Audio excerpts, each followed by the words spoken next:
byafaayo bye nga 25 ekibuli kale nga tuvuddeyo eyo teraka yatusedde Nkozi ku kyalo kwe bagenda okuganzika ate Kato Lubwama naye nga ne wano ku National Theatre omwana waffe Musa gyali kasooke tulabe Teera atubuliye ebintu nga babikwasaganya sayidi eyo n'oluvannyuma tujja babuli ekiddako. Teera kaya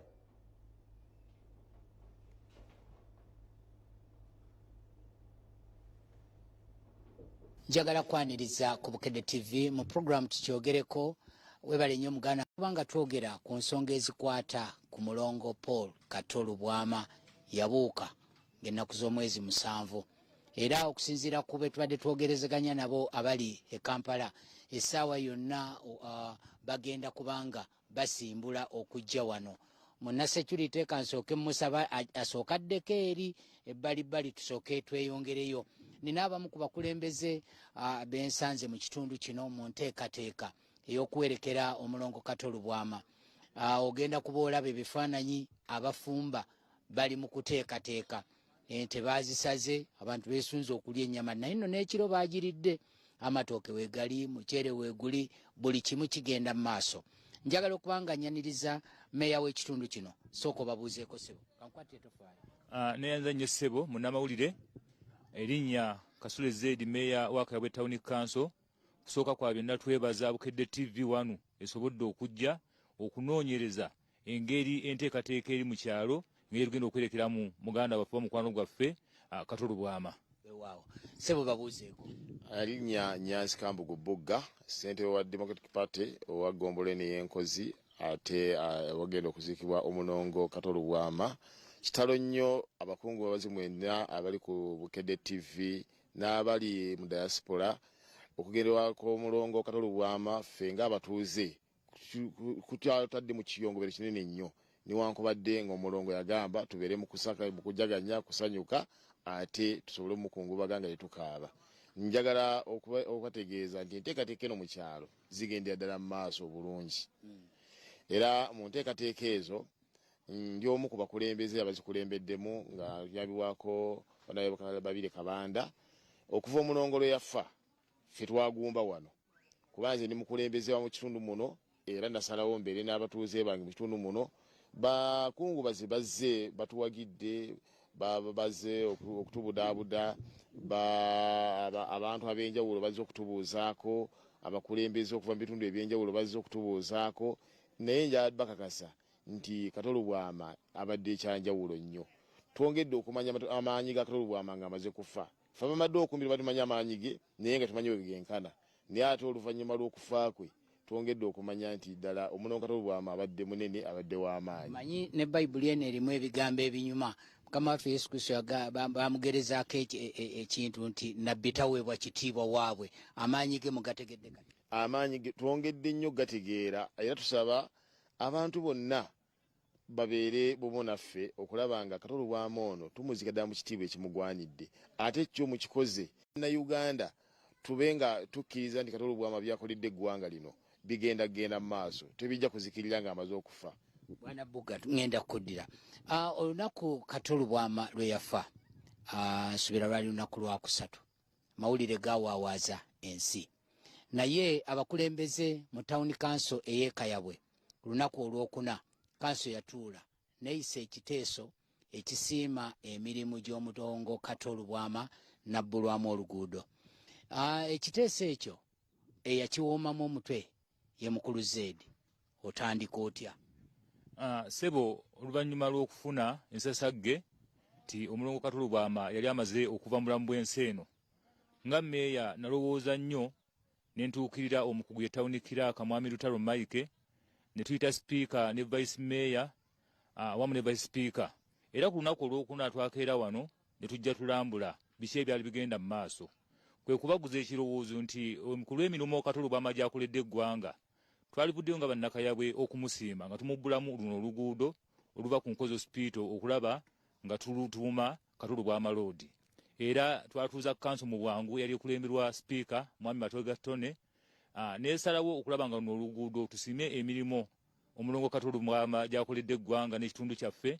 okulaba nti tumuwa oluguudo luno era nga nkubiriza bannakayabwe nti oluguudo luno twaliwadde Kato Lubwama olw'erinnya eddene lyakoze eki lyazimbye eri eggwanga akutte ku baana bangi nnyo ku bitone kati nga bannakayabwe nga tusobola kufiirwa chance eyo okulaba nga twerabira Kato Lubwama nga aziikiddwa mu kitundu kyaffe kino. Kato Lubwama afuuse ng'ekyaki eky'obulambuzi nti Kato Lubwama erinnya lye ligenda kwogerebwako emyaka n'emyaka. Nga ffe bannakayabwe tuyinza okumufuna tuyinza okuba tubadde tetumufunyeemu bulamu naye ate nga mu kufa kwa Kato Lubwama tugenda kumufuna muntu olw'okuba erinnya lye lyatambudde okusukka Uganda ligenda mu nsi enki endala era nga nkubiriza bannakayabwe nti waddewo ebigambo badde byogerwa eyo nga yonna tetunnatuuka. Oluguudo olwamubbulwamu luweza buwanvu ki? Oluguudo olwabubbulwamu we tuba tulambulira obulungi tunirako 3 kilomita nga luva ku Nkozi hospital okukoma ebukondoka. Mbadde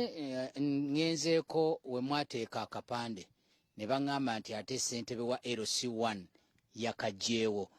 Biki ebyabaddewo okutuuka okuggyawo akapande ako temwakkiriziganya? Ssentebe wa LC1 nsaba okutegeeza eggwanga nti we twagenda okutulira mu lukiiko luno manyi ategeka emikolo gy'embaga mwogezi wa mbaga ku kyalo mu kitundu kyakola kiti yaliko ne tutuuza olukiiko naye nga mu tteeka nti kanso oba evuddeyo n'olukiiko lwayo luna nga lujjudde ssentebe wa LC1 toyina kapasite n'amaanyi gonna gayinza kukulawo kapande kubanga kanso yakola ki ekintu ekiyisa mu kimu mateeka era nyaga okutegeeza eggwanga oba bannakabwe tawuni kanso tuno oluguudo olusoose okubeera gazeeteddi mu kabwe tawuni kanso enguudo zonna ezibaddemu zonna ze tuyina babadde batuuma butuumi naye nga mu minatisi zakabwe tawuni za kanso tezikola ki teziriimu naye n'oluguudo lwadde Kato Lubwama lwe lwakasooka okubeera gazeeteddi era nga nkubiriza mikwano gya Kato Lubwama ti oluguudo ntwagala tululabirire okulaba ng'erinnya lya mukwano gwaffe Kato Lubwama tumujjukiranga era tusuubiranga ffe tawuni kanso twatudde ne tugamba buli mwaka tulinanga okujjukira ani Omulongo Kato Lubwama olw'ebirungi byakoze eki byakoledde eggwanga. Nkubiriza famire ya Kato Lubwama ne mikwano gye titwagala tulabe ng'oluguudo luno lukyukamu okusinziira ku nguudo eziri muki mu Kayabwe tawuni kanso. Mukulu Bugga nzize wuwo enteekateeka olwaleero egenda kutambula etya nga tetunaba nona kutuuka ku eyo mwasuze wano abantu basuze balya basuze banywa ndabye bakedde ku makya bagabudde ebyokulya wano Mugisha Katale benakunvuga genda kunoonya luguudo. Mukama wange tera kaya ekyamazima enteekateeka nnungi nnyo era njagala okwebaza olukiiko lwe tukola nalwo okulaba ng'enteekateeka mu kyalo zitambula bulungi omuli Omulongo babiri Kabanda omuli mukulu Lwamiti omukulu Kasibante n'abalala abatwegaseeko enteekateeka zitambula bulungi nnyo era ekyamazima kiri nti olunaku lwajjo ate kyabadde kiyitirivu abafino service batuuse ekifo kibalaga bagenda okuteeka mukadde waffe Kato Lubwama ab'ebyokulya emmotoka zasuze wano nga zitiise emiceere ennyama era abantu olunaku lwajjo twasiibye wano ng'abantu basanyufu okwawukana n'ennaku ziri ezisembye ezasooka olwajja liwadde lwanjawulo nnyo ate buli lunaku tugenda kubanga twongerako kubanga ekyamazima obusobozi obuliisa abantu bo twabufunyira weebuli era njayo kakasa olwaleero twakasala nti 8 naye nga tukyasala n'endala gye twongera okulaba bungi bw'abantu nga beeyongerako gye tugenda okwongerako ebyokulya twagala Kato Lubwama kyeyayagala tukijjeyo bulungi. Njagala nga tuli mu nteekateeka eyo sooke nkukomyewooko ewa mukulu Zedi ayogedde ku kyo oluguudo lwe lusoose mu Kayabwe Town Council okubeera gazetted nga lwa Kato Lubwama Road endala zonna zibadde za kyenyeje kwetuuma bwetuumi Kaya Road Bugga Road kaakati luno lwe lusoose Town Council kye yakoze gwe ng'omutuuze ekitunuulidde otya? Ekyamazima njagala okwebaza mukama wange Meya Kasule Zedi wamu ne executive ye ate ne council yonna ekintu kye yakoze kye kintu nange nga bwe nandibadde mu ntebe kye nandirowoozezaako ekintu kye yakoze eky'okubona Kato Lubwama oluguudo kintu kirungi nnyo era njagala okukubiriza abantu bonna abatuwuliriza n'abatulaba eyo tusanyukire nnyo niwankubadde okusiima abantu nga bafudde si ekisinga okubeera ekirungi naye omuntu wonna w'omusiimira tukitwale nti kikulu nnyo. Kato Lubwama ku birungi byakoledde eggwanga lino ffe nga bannankozi tunaamujjukira tutya bwe baba baavulira nti tuteekeko Kato Lubwama Road tumujjukirirenga ku ekyo ndaba nga kanso yalengeredde wala nnyo era nsaba abantu bonna abanajja okuziika Kato Lubwama oluguudo kwe mugenda okutambula kugenda okuyita. Naye ate abakulembeze bammwe owa LC n'akapande yakagyewo ntuuseewo we baakatadde nga yakagyewo ye teyasiimye kya kanso kye yakoze ng'omukulembeze ono asookerwako. Omanyi abantu bana ensonga zaffe oba oliawo omukulembeze oyo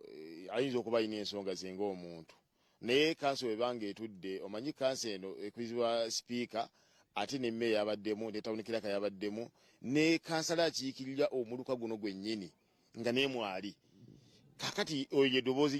ly'abannankozi bakansala bano betulonda ffenna bano batugenda mu kanso netutula mu kanso tusalewo naye twakkiriza nti ssemateeka agamba mulonde abagenda obbakiikirira. Kansala w'ekitundu kino wabanga yabadde mu lukiiko olwo mmeeya yalubaddemu sipiika yalubaddemu ne kanso bakansala abalala ne balowooza nti kituufu nnyo okubbula mu mmeeya oluguudo. Sirowooza nti ssentebe wa LC wano naye memba wa kanso ya town kanso era sirowooza nti bw'aba ne waba atuddemu takuba kalulu okusalawo tukulekera baji betwakola ki betwateekamu obwesige baba basazeewo ne bagamba nti oluguudo luwadde kasule Kato Lubwama nze ndowooza chairman alina kyeyakoze nga akyamuukiridde. Njakogerako naye kubanga mukwano gwange ng'omuntu mubuulire obukulembeze engeri bulina okutambulamu kubanga naye ali mu bukulembeze ate era akyayalina n'obukulembeze obulala. Kati tuwangane ebitiibwa mu bukulembeze wabanga kanso ena kyeyisizza bw'oba toli mumativu ate wandizeeyo mu kanso n'ogyebuuzaako. Kankugyeyo eyo Kato Lubwama mu kitundu kyammwe kuba olaba ne kanso etandise okusiima emirimu gyammwe ekitundu kyammwe akitaddewa. Ekyamazima ekitundu kino Kato Lubwama kitadde ku international scene. Olwaleero amawulire ga bukedde gano gagenda wala nnyo bwe mubanga nammwe oluguudo mututuuseeko ne mululaba ne mululambula nkikakasa bulungi omanyi nze ntambuddeko mu bitundu ebyenjawulo ate ne mu Uganda muno ebitundu bingi bye nambuddeko ebintu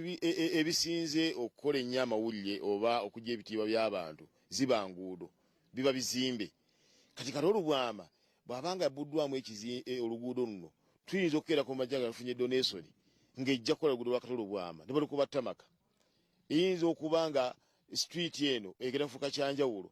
n'okulobinga abamanyi abakulembeze ba local government zino bagenda kulobinga mu bitundu byanjawulo ebweru kibatwala ebiseera ebisinga kuba kulobinga naye oba olobinga nga oyina attachment kuba ogenda kulobinga nti attachment ya Kato Lubwama. Kato Lubwama takyali wa Nkozi takyali wa Kayabwe yafuuse wansi yonna. Kato Lubwama olwaleero amawulire agali mu America gamulaga olwaleero abali mu diaspora bonna tebekyera kujja Kampala balaba ndi Kato Lubwama. Ndowooza nti bw'obanga ogenze kulobinga nga obeesinga ku linnya eddene erya Kato Lubwama kikwanguyira. Abazungu bano baagala nnyo okuwa donation zaabwe nga bayina akakwate ku biki bye bakola ki. Kati donation yonna yonna ejja nga etambulidde Kato Lubwama eyinza okwanguwa nze mba ntambuza bigere ye eyinza okujjira ku nnyonyi. Kati ndowooza nti abakulembeze taleka okulengerera ewala kiyinza okuba si kyaleero naye enkya ne kikola ki. N'abaana ba Kato Lubwama ne famire nawo nkakasa bwe banaddayo bajja kutuula balowooze nnyo ku kigambo Kato Lubwama ekimubbuddwamu tebayinza kireka bulisi bwe batyo. N'abakulembeze Kato Lubwama bukyanga afa abakulembeze bangi mu gavumenti eya wakati mu gavumenti y'Emmengo mu bannakatemba bandi basobola okugamba nti olwo oluguudo naffe tuluweekwase sebo mmeeya oluguudo ffe tujja oddukolanga buli yona etakisanga okukola oba era kuba kolansi naffe tusigale ng'ekitiibwa kya Kato Lubwama tukirabira ku luguudo olwo. So ndowooza bannakayabo already twafunyeemu dda bannankozi bafunyeemu dda. Nkomyewo ku saidi ya mmeeya mwenga abatuuze buli omu alina version alina bwalaba ebintu mmwe Kato Lubwama mumufunyeemu mutya? Kyensobola okusaba bannakayabwe oba abakulembeze tukyuse mindset tubeere nga tulengerera wala nnyo tuleke kubeera okumanya nti Kayabwe ava Katonga okuma ku jjaali ya city. Twagala okulaba nga abakulembeze nga tetulaba okusukka ku level eyo abantu gye balowoolezaako. Kato Lubwama ku linnya lyazimba olwaleero nga bannakayabwe town council nga tutudde ng'abakulembeze twasazeewo omuganda kyagamba nti kwe kubuukira ekigaali twabuukidde erinnya lya Kato Lubwama nga tulaba erinnya lya Kato Lubwama ddene okwetooloola Uganda n'ensi yonna. Nsaba olwaleero omutuuze wa Kayabwe town council oba omukulembeze tuleke kubeera nga ate bantu ba mukyalo kubanga abantu mufuna town council mukyuka mu ndowooza ne mubikola ki ne mubikolwa. Oba tuyinza okuba nga oli mu Kayabwe town council ng'okyasobola okuvaayo ng'olya ng'okola ki ng'oswankula wabula oyinza okubeera ddala ng'omuntu wa Kayiba Town Council era nga n'ennyambala ekola ki ekyukamu kyobedde tuba twambala empale ezawulutu olwaleero tusaana twambala empale ziriko amapeesa njagala okutegeeza bannakayiba Town Council ofuba kubajja mu mbeera ya kyalo kwegamba ensi egenze ekyuka ne mu nkulaakulana kati olwaleero tuba tugambye nti meeya n'olukiiko tugenda kutandika okulobinga nga muganda wange Kambugu Bugga wagambye tugenda kuwandika proposal okugenda ebweru wa Uganda tugenda kuwandika proposal nga tuziteeka mu gurupu Kato Lubwama ziyakola ki ziyateekawo okulaba nga bayita mu Diamond Production kubanga Diamond Production egunjudde abayimbi bangi omuli bamisa Kisemakula Bamayinja Baserugga Bajefuru Ritaya kati abantu b'engeri ngaabo tuyinza kusuba mu kisogo nga bannakayiba Town Council okuzanyira ku linnya Kato Lubwama erinnya Kato Lubwama nsaba okutegeeza eggwanga abantu ba Kayiba Town Council nti erinnya Kato Lubwama lyafuuse zito nnyo era ddene nnyo oluguudo olwo mwakomye kulumu kuba nduyiseemu lufunda lwetaaga kulima munaakoma kukumubbulamu ne kikomaawo oba mugenda kubaako engeri gye mulukola nga ffe abakayiba Town Council banga abakulembeze tulina pulaani okutuula ne famire eno wamu n'emikwano gya Kato Lubwama okulaba ng'oluguudo olwo twagala tulufuula ekyenjawulo ennyo nga tuba n'emikwano gyaffe okuva ebweru w'eggwanga kubanga ono Kato Lubwama tugenda omugalamiza kifuuse kya bulambuzi nga bajja okulambula Kato Lubwama bamugalamiza nga tulina oluguudo olulungi era nkakasa nti oluguudo luno tugenda kukwatagana nga lwe lusinga mu Kayiba Town Council okuba olulungi endowooza yange ne bakulembeze bannange nga mmeeya Mukulu Bugga Kato Lubwama muyimbi muwandiisi muzannyi munnabyabufuzi yogera ku Kato Lubwama mwenga batuuze banneeno ekyamazima Kato Lubwama bwe mwogerako emyaka 3 emabega gyomumanyidde emyaka 3 emabega era Kato Lubwama kuba tuli emyaka gyegimu wafidde tuba tuli emyaka gyegimu oba katono nnyo emboozi njagala tugisimbule bulungi nnyo nga teriimu wadde akakunkuna kasooke tuwumulemu katono tukyali mu program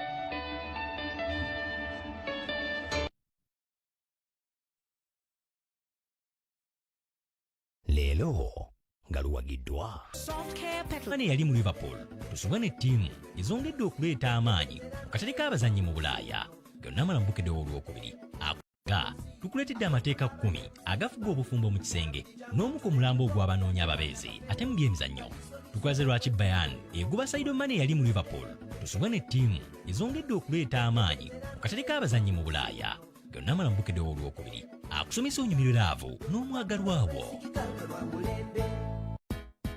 bukedde olwokubiri akuleetedde ebikulu bino tukulaze olukala lw'abanene abaawaddeyo mu lumbe lwa Kato Lubwama kwe tukugattidde n'abayimbi Alienskin ne Paraso nga nabo bazzeemu okusindana ku bye Kato Lubwama mulimu omukungu wa poliisi n'owa UPDF abwakwatiddwa ku by'okutta looya tusobole obunkenke obwabaddewo ku kkooti nga bayimbula yali omubaka munyagwe ne banne Ukraine eyongedde okufunga ekyonga n'eguba abajaasi ba Russia mu bitundu baali bawambye osenga tukuleetedde amateeka 10 agafuga obufumbo mu kisenge n'omu ku mulambo ogw'abanoonya ababeezi ate mu byemizannyo tukulaze lwaki Bayern eguba Sadio Mane yali mu Liverpool tusubwa ne ttiimu ezongedde okuleeta amaanyi ku katale k'abazannyi mu Bulaaya gonna amalambukedde olwokubiri akusomesa onyumirwe laavu n'amateeka 10 agafuga obufumbo mu kisenge n'omu ku mulambo ogw'abanoonya ababeezi ate mu byemizannyo tukulaze lwaki Bayern eguba Sadio Mane yali mu Liverpool tusubwa ne ttiimu ezongedde okuleeta amaanyi ku katale k'abazannyi mu Bulaaya gonna amalambukedde olwokubiri akusomesa onyumirwe laavu n'omwagalwa wo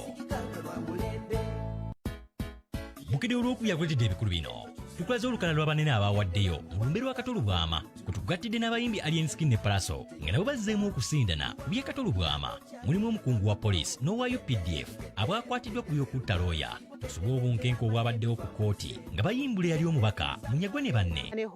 tulina rooms nungi nnyo bw'oba ng'onoonya honeymoon destination so bw'oba ozze wano buli kimu okisangawo ate nga kirungi nnyo ddala so gwe munnange agenda okwetaba mu Bride and Groom Expo ey'omwaka guno egenda okubeera Lugogo tukusaba ojje otulambuleko ku story yaffe olabe bye tukola olabe ebintu bye tulina so njagala okusaba ojje ku Bride and Groom Expo ey'omwaka guno tuli basanyufu nnyo okuyingira osasula mutwalo gumu buli lunako omwoleso gwa Bride and ey'omwaka guno egenda okubeera Lugogo tukusaba ojje otulambuleko ku story yaffe olabe bye tukola olabe ebintu bye tulina so njagala okusaba ojje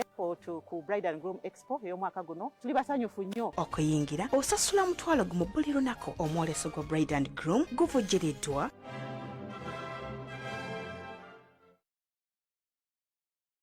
amanya gange nze Elizabeth Mugisha nga ndi kitunzi ku Mestil Hotel and Residences wano wewali ekifo ekikyasinze obulungi mu Uganda ekiteekateeka embagayo tulina ne halls tulina rooms nungi nnyo bw'obanga onoonya honeymoon destination so bw'oba ozze wano buli kimu okisangawo ate nga kirungi nnyo ddala so gwe munnange agenda okwetaba mu Bride and Groom Expo ey'omwaka guno egenda okubeera e Lugogo tukusaba ojje otulambuleko ku story yaffe olabe bye tukola olabe ebintu bye tulina so njagala okusaba ojje ku Bride and Groom Expo ey'omwaka guno tuli basanyufu nnyo okuyingira osasula mutwalo gumu buli lunako omwoleso gwa Bride and Groom guvujjiriddwa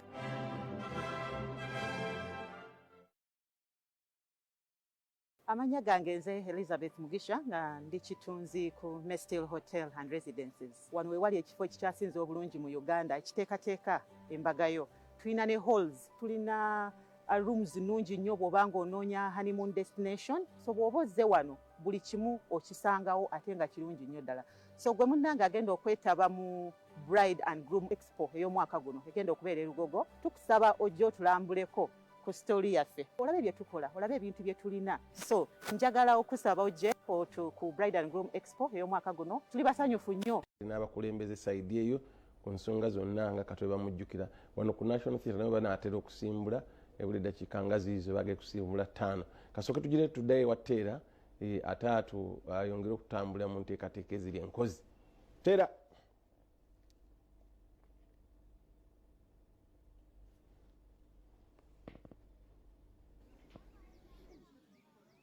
njagala kwebaza akyalaba Bukedde TV tukyali mu programu tukyogereko mukulikeyo mukumulako tukyagenda mu maaso ndina omuwanika w'ekibiina kya DP omubaka omukyala nkuyite muwummuze okyawummudde mu buwummuze oba yawe babuuzeeko balamusizza nnyo basebo ne bannyaaba batuwuliriza era batulaba tuli wano enko babuulira amanya onalebo babirye yaliko omubaka wa Parliament wa Masaka District amanya nze babiri Maria Kabanda omuwanika wa Democratic Party Director St. Jude Senior Secondary School kyabakuza Masaka Director St. Mary's Junior School Executive Director Babire Kabanda Development Foundation tweyanzeeke mukulu Bugga nga sinnaba kujjawo obadde ogenda kunyumiza omanyi omugenzi Paul Lubwama emyaka 30 naye kansookeko ewa Honorable mwabadde wano mwazi olunaku olw'eggulo enteekateeka yabadde etya nga mutuuse n'ab'ekyalo njagala kwebaza ab'ekyalo ab'enkozi wano mu maka g'abakadde b'omugenzi Kato Lubwama twagala okubebaza mwebale nnyo mwebali eddala tukolaganye nabo bulungi twatandise okuteekateeka kumanya omukolo munene ate wano wagazi tenti bwetuleeta ekifo kizimirira bwetude bwetuleeta endala twagala okuteekateeka omukolo ogwo naweesa Kato Lubwama ekitiibwa omusajja wa DP era ekifo mukiraba kyonna kitunula DP eka green ne white era okuva eggulo tuli wano tuteekateeka nakati tukyateekateeka abatuwuliriza n'abatulaba njagala kubategeeza nti ekifo tumaze okiteeka tukyateekateeka ne tunatera okumaliriza omugenzi wanatukera wano ku ssaawa 8 ng'ekifo kyonna kimaze okuyooyootebwa obulungi twasuze wano n'abantu bangi naddala ab'ekyalo era njagala kubeebaza ekyeriwo kyazikidde emutundwe netukuma ekyawano ng'ebyobuwangwa twamaze kakasa ddala nti ekyeto kyeri kimaze okuzikira netulyoka tukuma ekyawano tebukkiriza kiri kubanga kikyayaka ate eno nemukuma ekirala esebo netukuma ekyoto abatuuze bangi babaddewo nebutubagabula ekyeggulo kyabadde kirungi nnyo ne balya ne banywa wano wadde okunywa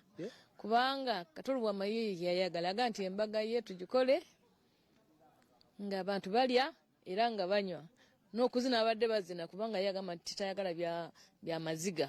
era njagala kwebaza abatuuze babyekoledde ebaletedde endongo yaabwe piki twabakoledde kubagulira byakulinya era basanyuse bulungi omukolo ne tugaggala bwe tuti kakati tukedde ku makya okumaliriza ebitanaggwa. Olwaleero enteekateeka byanjawulo ki ebiriwo? Ongambye ajja kutuuka bajja mutusanusa 8 naye enteekateeka eri eti eyo olwaleero? Enteekateeka eriwo eti ndoza mulabye amakubo tumaze okugatereeza kati abaana ba Democratic Party aba Musaayi muto bagenda okumuwaniriza wano okuva mita nga 3 okutuuka wano ewaka. Abaana bambadde t-shirt eza green eriko ekigambo Democratic Party erudda n'erudda ng'ajja nga bakutte n'ebbendera kubanga ono muwanguzi kati atavudde mu DP kyekitiibwa ekimusaana nga tumuwuubirako bendera ez'obuwanguzi tumuleete paka tumutuuse wano. Alinga gwe mulemeddeko. Fe twalemerako fe sugana na muyaga fe twalemerako ne Kato era nsubidwa nnyo soida wange kubanga yakunaku olwokuna yampita ku Lwakusatu nangamba adampita kasisi yagala ojje omududde okukulabako ne mugamba obadde ogamba nti gwe jangu ne mugamba ngenda ku Canadian Embassy ku Lwokuna bwe naavayo nja kujja nkulaba era bwe nava ku Canadian Embassy nengenda ne munoonya twesanga ku popopo ne mugamba badde ngamba kinangamba badde kubuuzaako bubuuza era twogera ku bintu bya DP naye ngaafe bateebase nze nsuubira olukiiko tabamiruka olugendo okutuuzibwa olwa DP lujja gitereeza lujja kujjamu kabukuumi lulekemu abalina emitima gya DP. Olwo mu meeting yamwe olwokusatu si lwafali wamusinkana ku popo wiiki eri ewedde. Kakati bwe tuba nga tutunulidde aho badde okyantemeratemeramu nti abavubuka ba Musaayi muto aba DP bajja mita nga 3 bajje nga bamuwuubira mutuuse wano tenti twagitegese dda bulungi kesi mwegenda okuteekebwa kati awo nsuubira wajja kuba okusaba yenna yenna n'abaasaba oba musiraamu oba mulokole oba muki ng'ebyabadde okutonotono tusomeyo esaala tusabire omugenzi oba zonna eddiini abadde aziwa ekitiibwa zonna aziwa ekitiibwa kakati bwe tunamala okusabako speeches zitandike program tujja kuba mu butongole tugikwasa abo abbe mukiibi ndowooza yanatambuza ekintu ekyo ne banne nga bwe twabasaba balinga abantu 4 bajja kusobola okututwala abakungu aba gavumenti eyakati gavumenti ey'Emmengo ab'ekika bonna twamaze dde obategekera era security okuva eggulo twasuze wano naye nga poliisi etwetoolodde era twawaddewo kavuyo n'akamu njagala kusabamu abantu abamu batya Kato abadde wa bonna oba oliwo NRM jangu oba oliwo FDC jangu tewali agenda kufaako tewali agenda kuvuma oba oliwaki fe abadde piki tukakatako bukakasi oba oliwo Nuupu jangu oba oliwo FDC ebibiina byonna ebyobufuzi eddiini zonna Kato abadde wa bonna olwekyo ffe tubalindiridde wano tumaze okubategekera ebyokulya ngambye mwakasala ente 8 ate tukyasala kubanga kati zino 8 zo za lwaleero ate n'enkya tugenda kusala kwegamba ate nze kyazijja kusukkawo kubanga siwagala muntu kubanga guno mukolo gwa Kato ogusembayo siwagala muntu n'omu abe nga ayinamu tente tubasaalidde olaba kati abachapati bavudde kayabwe kasita ojja mu maaso gundi nga tukikujjako nga tugabira abavubuka chapati nga balya nga goddeyo okola ssente era njala kubuuza kusaba beekayabwe eyo ebyokunywa ebyokulya musembeze kubanga eno waliyo akatale ndabye nno tusanze kadayana k'emiyembe oli aleese dayana y'emiyembe wali emabega wali eri embadde sinnagimanya yatise n'aleeta dayana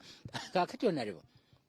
mu buddakiika butono nyumiza Kato Lubwama omubaka wa paalamenti si owa DP si munnakatemba naye omubaka wa paalamenti wali naye mu paalamenti obulamu bwa Kato mu paalamenti Kato mu paalamenti yabeera muri Katonga babadde kazanyirizi ne parliament babadde Kato ye by'oluzungu nga tabyagalira ddala era Kato abanga yateesaayo mu parliament ezo yateesaayo mulundi oba gumwe bebiri naye ng'ebirowoozo akuyita sis adde nina ekirowoozo kino mwe musobola okwogera oluzungu umanyi ffe oluzungu bintawaanya nze sibyagalira ddala naye ng'akubuulira ekirowoozo nne ky'amagezi kinnumya nnyo okuba nti etteeka waliwo etteeka lyasaba lisibwe eryobwannannyini ti omuntu aba copyright etteeka eryo teritambula bulungi naye Bakato bandibadde bagagga nnyo bambi ayagala nnyo direeta nakuba nti ebyoluzungu bimutawaanya nesereko n'amuyambako naye tekinnagguka nja kusaba abali mu parliament ekintu ekyo kigguke bano abaana bandibadde bagagga nnyo natunuulidde abayimbi bayitirivu population ate bato abayimbi abasinga bato tulina ekizibu nti abaana baffe tebalina mirimu bwabanga sekita esobola okutwala abaana bangi bwe batyo yeetaaga okuteekamu amaanyi nze abaana kyengenda obbasaba bannakatemba n'abayimbi badde okuva eggolo balaajana baagala theatre bafuuke nga ffe ab'ebyenjigiriza ffe twalabanga ebyenjigiriza bigenda biseebengerera ne tugamba sujja kutuula tukole amasomero tuteekemu omutindo gw'ebyenjigiriza esente twazituwa buwi tetuzijja mu gavumenti nze nina amasomero 2 sifuna nkoladde 10 okuva mu gavumenti bannakatemba abo tebasobola kwekola mulimo ne beezimbira theatre simanyi palaso simanyi bani nokola ekivulu sente batwala bokka bakolemu ekyawamu batambula Uganda yonna emyezi 2 gye bamala okunganya sente zimba theatre etali mu Africa wano nolwekyo baleme kuddamu eno gavumenti banagikabira gavumenti yeri ku byayo banagikabira banafunayo ki bafuka obadde olina akantu kongamba nti nga bw'aba n'ebirowoozo yakugamba mwe mumanyi oluzungu ng'akuwa birowoozo ng'akuwa ebirowoozo bye era bw'osobola n'okipulizentingayo bulungi nga akuyita agamba ate nno wakoze bulungi bangi nnyo abantu abadde abawa ebirowoozo mutwale ekintu kyange kino mugende mwogere bwe muti ebirowoozo ng'abiina bulungi era batunyumirizaamu nti bwe yali akola ebigezo yaye mudiddi yasaba profesa namuga nze ebyange ebigezo njagala bikola mu Luganda profesa nagamba ngende mu lukiiko nsabe ne bananzikiriza nkomewo nagenda profesa n'asaba namuga nti onosobola omugolola mu Luganda nti ye ebintu bye n'abyogera mu Luganda n'afuna 8 ku 10 n'ayitira waggulu n'olwekyo yali profesa Mbowa twagala okumwebaza ndowooza Kato alina kyakola ki kyayigiriza eggwanga bwogenda mu Germany n'abayivu ennyo tamanyi Lungereza nze natuuka okgendako mu ofisi ya minisita nga tamanyi yadde good morning minisita boogera Lugermani lwokka boogera lulimi lwabwe naye kati embeera naye bakubye naye nga olaba basooka okukola ki okugumiza singa baana baffe basobola ne bagumiza luno olulimi n'okuwandiika n'okulwogera kyanguwa oluvannyuma lweka bagenda mu Lungereza tukyali ffenna tuvaawo mukulu Bugga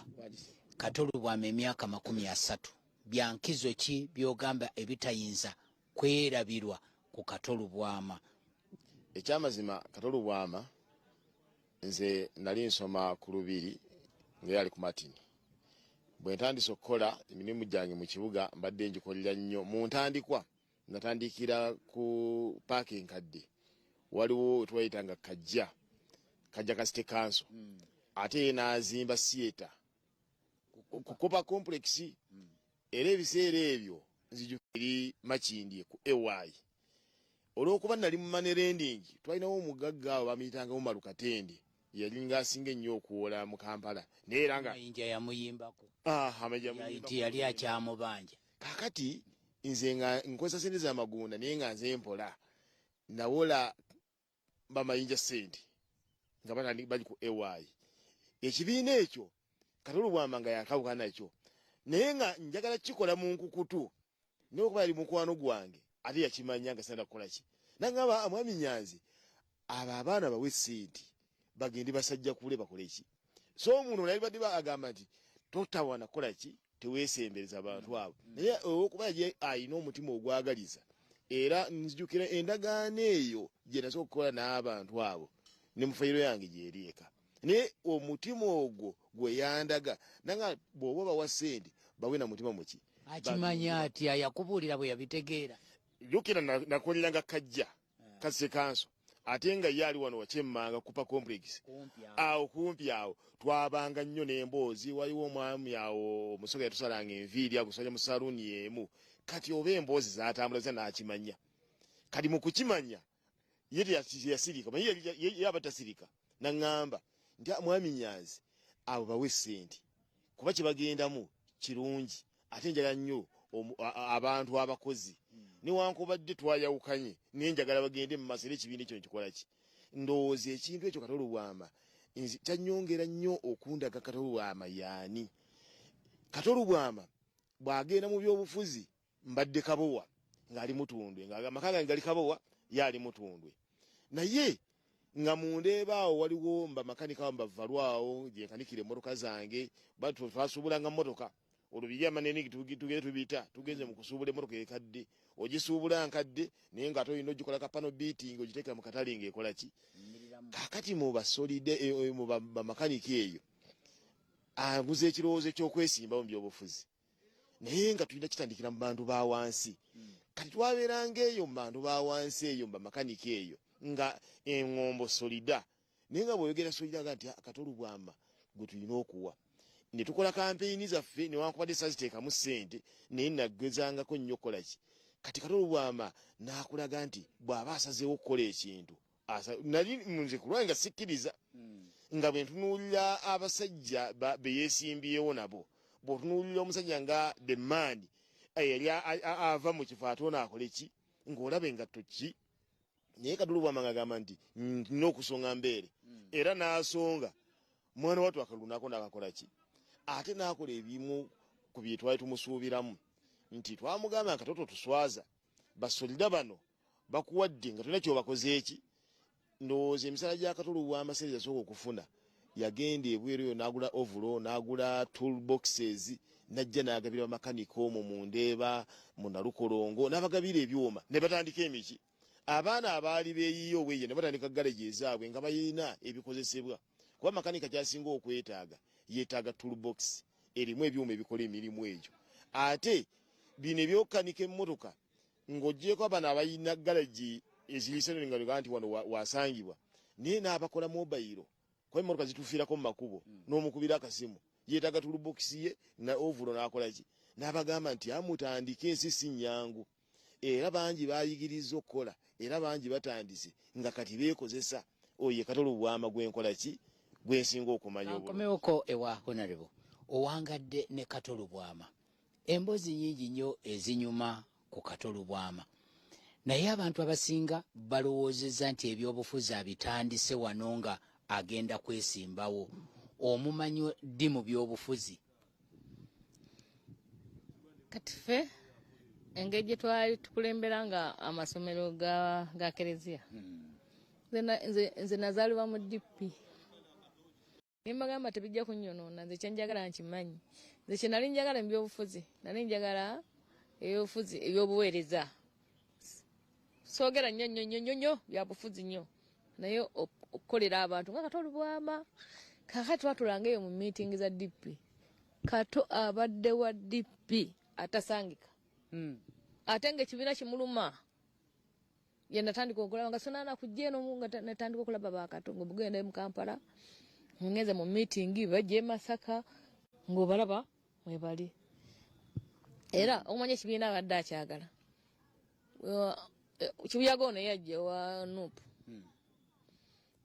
twagwa tumanyi tetugenda kugwa nga naye akimanyi neragamba sisi tuvaamu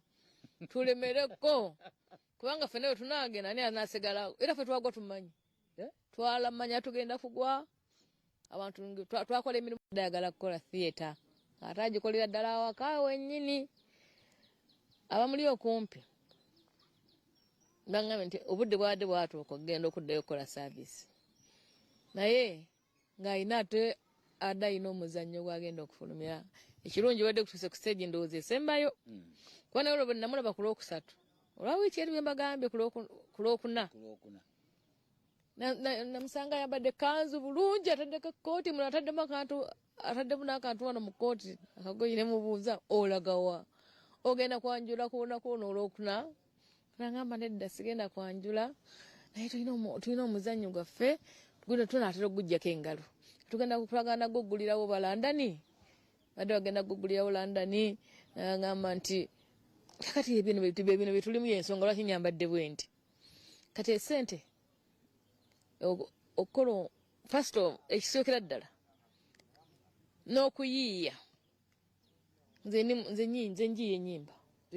yes nze nekato tulina ebifaanaganya ekisooka feba ne babufuzi ensi betategeera bageza tutegeera kati bageza kutegeera kato nga agenze ekyokubiri tuli bayimbi nze ennyimba zange zonna ez'amasomero gange zonna nze nzeeyiiza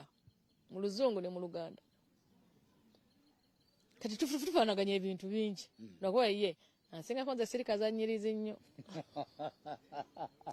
ate ne mulemera mu nsonga ya DP ekyokubiri twonna tuli ba DP kale okuyiiya kiyinza okuba nga nekyamuleetedde okufa kireeta stress kikozesa obwongo bungi n'obulamu bungi kati obulamu bwakatonga egyebadde butonotono n'obuteekamu okuyiiya omuzannyo naye kiyinza okuba nga kyakendezeza ku bulamu obulwadde buno mwenga abamubadde okumpi bwatandika ddi okuba nga busajjuka kwanzijukira weyabeerera mu palamenti awo ne tubiwulira agenze bweru ffenna okubutegeera twabutegeera awo ng'ali mu palamenti famuli okumpi twasooka nga nemuwanga nti yali yampa etteeka ng'alina ssente buli bwe mutuukako tansaba nga yampa etteeka nti lwenkola mu maaso gange kino kyolina okukola bwe mba njagadde nenyongerako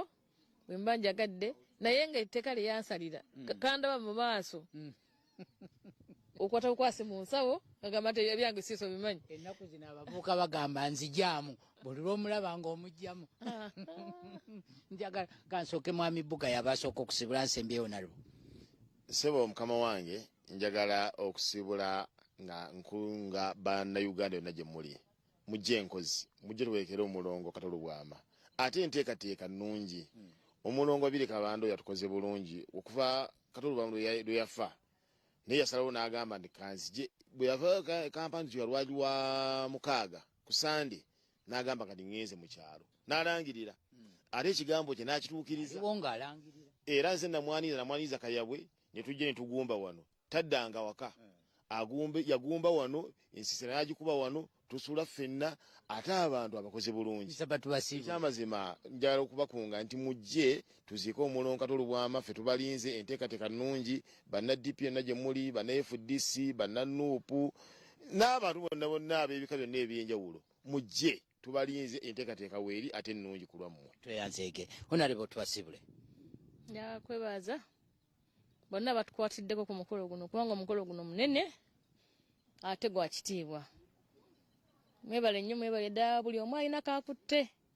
mwebale nnyo mwebale ddala mbakunga mujje naddala ba Democratic Party abantu baali bagamba DP yaggwayo naye ndowooza mwagirabye nga tuli emutundwe tukyali b'amaanyi nnyo era mbakunga mujje mubeerewo tuwerekere omuzira waffe mutwale mu kitiibwa ekimusanira n'abalala bonna abatali ba DP abantu mwenna kati abadde wa bonna yakwebaza abayimbi ne bannakatemba byonna bye mukoze olaba nti omukolo guno gutunula nga we guli mwebale nnyo mwebalire ddala njagala kwebaza abakulu bembadde nabo nga tukola programu eno tukyogereko ngenda kuzzayo mu studios Zetera Kaya Franka Sentongo yali ku kamera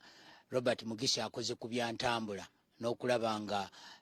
embeera yaffe nnungi nnyo tugenda kubanga ate maaso eyo tujja bawa ebirala ebigenda mu maaso program bwete wetambudde kati wali ku National Theatre basimbula aye tujja kwegattako edda twongere okuwa ebifaayo era nkakasa n'enkya tujja kuba wamu n'abo abantu tusobole okubeera nga ate tugobereza emikolo oba otandise ekintu maama yaŋŋamba okitandikira ddala n'okiggusa era suubira nti tujja kukiggusa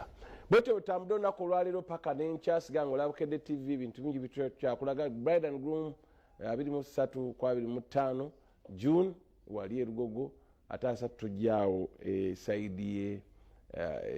y'emukono namwe abaisiraamu bakubiriza tubeere ekibuli ku Sunday nga 25 eri ku madda ga Mbogo. Tuwumulamu katono ate tujje n'ebirala mu programs zaffe ez'enjawulo.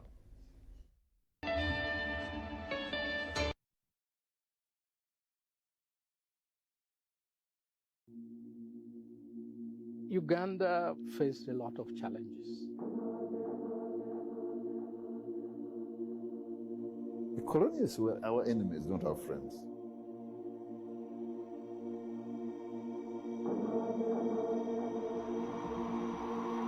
Honeymoon destination so bw'oba ozze wano buli kimu okisangawo ate nga kirungi nnyo ddala. So gwe munnange agenda okwetaba mu Bride and Groom Expo ey'omwaka guno egenda okubeera e Lugogo, tukusaba ojje otulambuleko ku